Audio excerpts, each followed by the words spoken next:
Yeah, I'm interested to see what he says too. He's usually pretty honest. I want someone to call him out though. Like, how do you score 7 points? Where was the motion? Where was Keelan Robinson? This team, you scored as many points as Kansas did versus this team. I mean, we need to start being harder on him. He hasn't been good enough as a play caller. He just hasn't. And the defense, the defense played well enough, even though they folded a little bit in the second half. They played well enough to win this football game.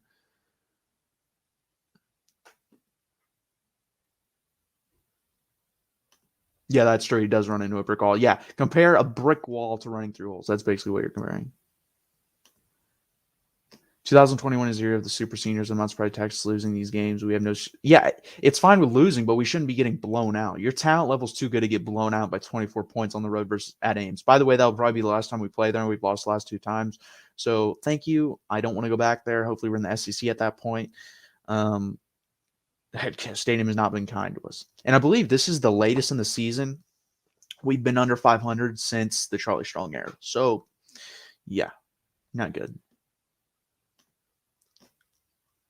I think we should give Jedi Barron, and Keaton Crawford more minutes. We just need to see what works works in the backfield. Granted, we need more pressure, but we also need ballers in the backfield. Yeah, I mean, they were playing more people today. I don't know if anyone noticed. You saw Barron Sorrell out there. Jalen Ford got more minutes. I didn't really see David Gabenda as much as I did last week, but he played a little bit too. Brendan Schooler I mean, I understand why, because Jaron Thompson, and you saw in that, like, everyone at home, I'm pretty sure, could tell that was going to be a wide receiver pass. Jaron Thompson couldn't. He just ran straight at the dude and allowed that guy to beat him behind him. So he's not very good at this point either. So I mean, I'd put Chris Adamore and BJ Foster and see what happens, because Chris Adamore did get in there in the fourth quarter. He looked pretty good, and he was good last year. So I don't know why he's not getting any playing time. That's actually a guy I would not be surprised if he transfers, because he should be playing over Brendan Schooler and at this point, Jaron Thompson.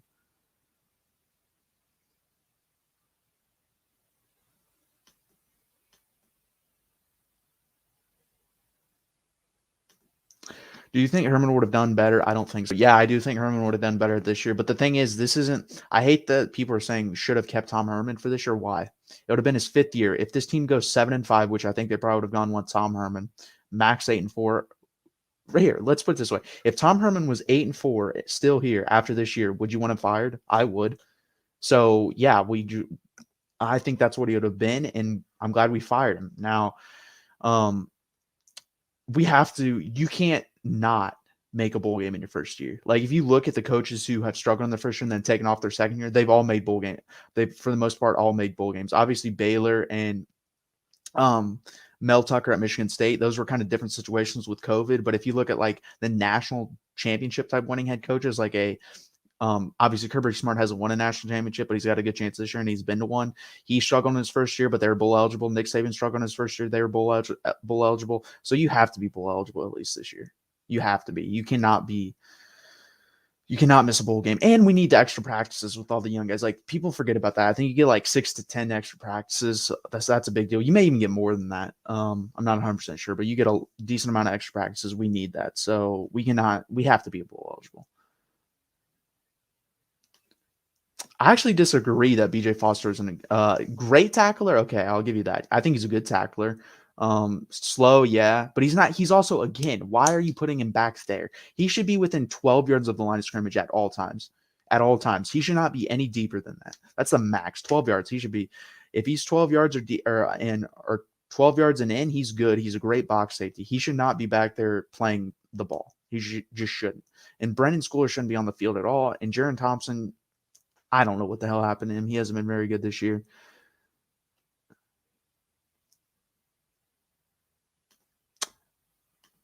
Next year, 10 wins is a start. I think 10 wins, if you're including a bowl game, I agree with that. I think that would be, you got to do what Tom Herman did in his second year. That's what I'm saying. If you can just go 7-6, repeat Tom Herman's first 2 years. I had no issue with Tom Herman's first 2 years. I talked about that with Mark on the main channel and on this channel, like 7-6, 10-4, and then take the next step. You have to continue building. That's the issue with Tom Herman. He never continued building. He plateaued and went downhill even. So that's the issue. That's kind of what Dan Mullen's doing. That's why I said he's Tom Herman 2.0. Like, when you get to a point, you either have to, like, 10-4. Imagine if Tom Herman just stayed at this level. I'd been cool with that if he just wins 10 games a year. But in my opinion, at a place like Texas, you should be 7-6, 10-4, 12-2, and then start competing for consistently for college football playoff positions. That's what I expect. Now, again, if you just start winning 10, 11 games and that's all you get, I'm cool with that too, to be honest with you. But you can't go 7-6, 10-4, 8-5, 7-3. Like that makes no sense. So, but 10 wins, yeah, I agree, including a bowl game. Texas will beat Kansas and Kansas State, but lose to Western. I could see that. I could see them losing all 3 games at this point. So that's not a bad prediction. I actually think, I don't know, none of those teams are great. Realistically, we should beat them all. Will we? Probably not. As long as we're 6-6, bowl eligible, get to a decent bowl game, play a decent team, get the extra practices. That's what I'm shooting for. And it's amazing. 6 weeks ago, we were talking about Big 12 championship. Not even 6, like 5. We had the same issues with Dima moved him 100%. BJ Foster should have been moved to linebacker. He wasn't. It's too late now. I think it would have been a great linebacker, but he can be a box safety. He can be like a Jamal Adams type. So we don't use him like that, though, for whatever reason. Jeff Banks is showing out. Yeah, he's showing out in a bunch of different ways. His wife's showing out. His monkey's showing out. The special teams has been, by the way, Mark Helfrich is god awful and annoying. The dude said on every punt, watch out, watch for a block here. Texas is giving it up. I think we've had 1 block punt, and that was because Dicker dropped the ball and it got blocked in the Arkansas game. Have we had any other block punts? I can't think of any. We've been blocking punts. I think we've had 4 blocked punts, and our special teams in general has been fantastic. He's done a great job. So I don't know what the hell Mark Helfrich is smoking up there.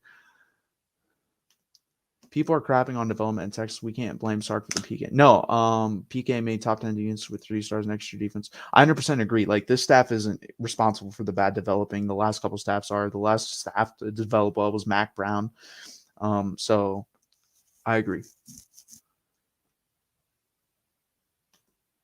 100%. I agree. We could 100% lose it. Like, 2 weeks ago, I said, no way we're losing to Kansas. I put the percent. I think even said, was that last week? It might have been 2 weeks ago where I said the percent chance of losing to Kansas was 1. It's like 35-40 right now, in my opinion. So, yeah, I'm not taking any game for granted. I'm more excited for the basketball game next week. So that's where I'm at. We should not fire anyone, though. The key to recruiting against Texas is selling continuity. I 100% agree. You don't fire anyone.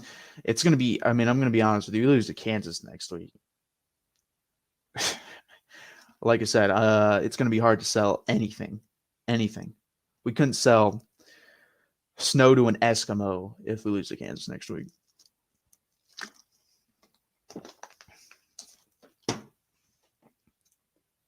CJ McDonald. Hypothetical. Do we win this game if we have Sam back as our QB? I think we win a lot of games if we have Sam back as our QB. I think we win this game. I think we win the Oklahoma State game. I think we win the Oklahoma game.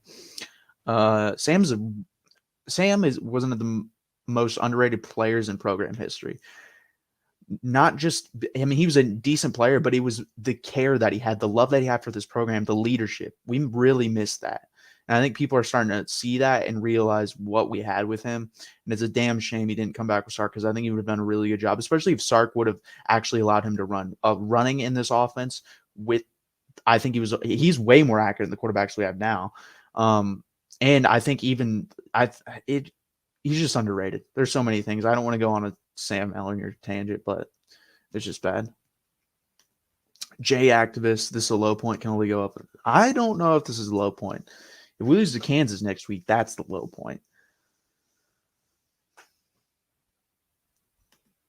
Exactly, man. A good QB can cover up a lot of shit. Yeah, they do. And there are a lot of times, go watch the games last year, guys. It was basically fourth quarter. We're playing like shit. Sam, go Superman. And he did that. And we were in games because of the guy. If Tom Herman were to give the ball more to Bijan Robin next year, we probably 9-1, and he's still probably here. That was his big mistake, on top of not making real relationships with the players. Those are the 2 big mistakes he's had in the last couple years, and his last couple years at Texas.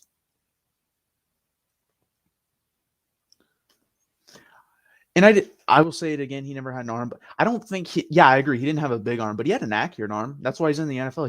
He can hit those 15-yard throws and under, and he's a great leader. He cares. He'll carry you, man. Like, he'll do whatever it takes to get a win.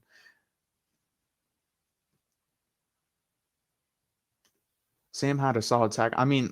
Yeah, but the offensive line last year wasn't that good either. And Samuel Cosme will tell you, man, like he wasn't coached up. It was basically just his athleticism that let him be where he's at today. And then he's getting coached up at the NFL. Ron Rivera said the same thing.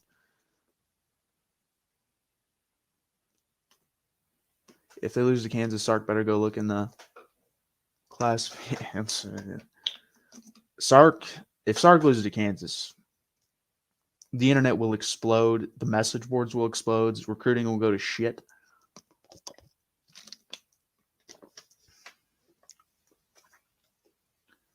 I wouldn't fire Coleman. I think wide receiver because he's recruiting pretty well, especially if we get Evan Stewart. He's recruiting really well. And if you're talking about the drops, that's on the players, man. You can't teach a guy to catch a ball. They either can or they can't. How would you fix the line? There are a lot of things you can do in a game to fix the line. You can't make the players play better, but you could run more big personnel, run your tight ends out there to chip or just stay in the block. Like have basically 2 tight ends and blocking the whole time and have 7 guys blocking. And once in a while have them go out on delay routes and stuff like that to trick the defense. That's about the only thing you can really do. And to be honest, the only good blocking tight end we have is Cade Brewer. Jared Wiley's not a good blocking tight end. I don't think Juan Davis is either. So really, you can't even do that with 2 tight ends. The only good blocking tight end is Cade. So you might be able to run him. You might be able to have him chip or again, just stay in permanently to block. That's about it. And a lot of misdirection. We've just gone away from that. You can do that too to trick a defense and get the line shifting ways you want. Get the defensive line to shift one way and then reverse it back with speed the other way. But we don't do that. We did that one time tonight, and that was on the touchdown to Xavier Worthy.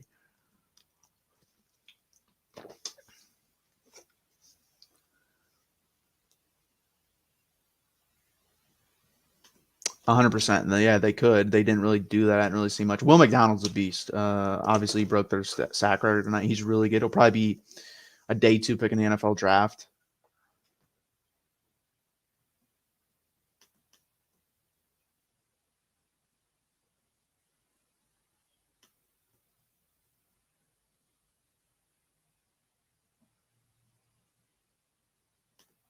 What do you think of the rumors? Where was that rumor? I haven't not seen that rumor. I mean, I wanted Urban Meyer last year, and I think he comes here if he doesn't get the Jags offer. But I don't think they'd fire Steve Sarkisian, need all that money, and bring in Urban Meyer. Maybe I'm wrong. CJ McDonald, it was to prove a point, sweetheart. I don't know what you mean by that. I don't know if that's to me or someone in the chat. They need to practice with soccer balls, which is what the Ravens do to help with drops. Yeah, you could do that. There's really only one guy dropping the ball, and that's Joshua Moore. So he needs to be doing that. You can do tennis balls too. That'll help. But I don't know. Again, I'm not there on an everyday basis, so I don't know what Andre Coleman's doing. I don't think he's doing. Again, it's one guy dropping balls, so it's kind of hard for me to say like he's the problem. I think it's more of a Joshua Moore issue than it is an Andre Coleman issue. CE Urban was from. I don't, dude. It's hard for me to say that because the guy everywhere he's gone, he's won. So I think he might destroy the culture, but the team might get better. And then when he leaves, it will be even worse than it is now. I think that's a possibility. But I would take 5 years of basically in the playoffs 2 to 3 times and playing for a national championship. We should try Juan Dixon at Jay Witt's spot. Obviously, can't run all the same routes. You just need a strong dude in the middle who can bully a corner. Yeah, you could do that. I would like to see Jatavian Sanders if you're going to go the young guy route. Might as well throw him out there. I try everything. Like they were starting to do that a little bit on defense. Like I said, they were throwing a lot of people out there. Adam Orr played tonight. Barron Sorrell played more tonight.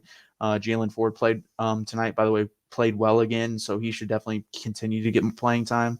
I said that a couple weeks ago against Oklahoma State, and they just didn't do it last week for whatever reason. He played a little bit, but not a lot.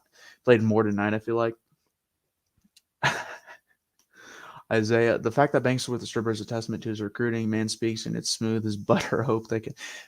I mean, he's also a millionaire, and if you know strippers, so I think that's the bigger reason. Would be more impressive is if he was just some average dude working a 9 to 5 and pulled a stripper. That'd be pretty impressive.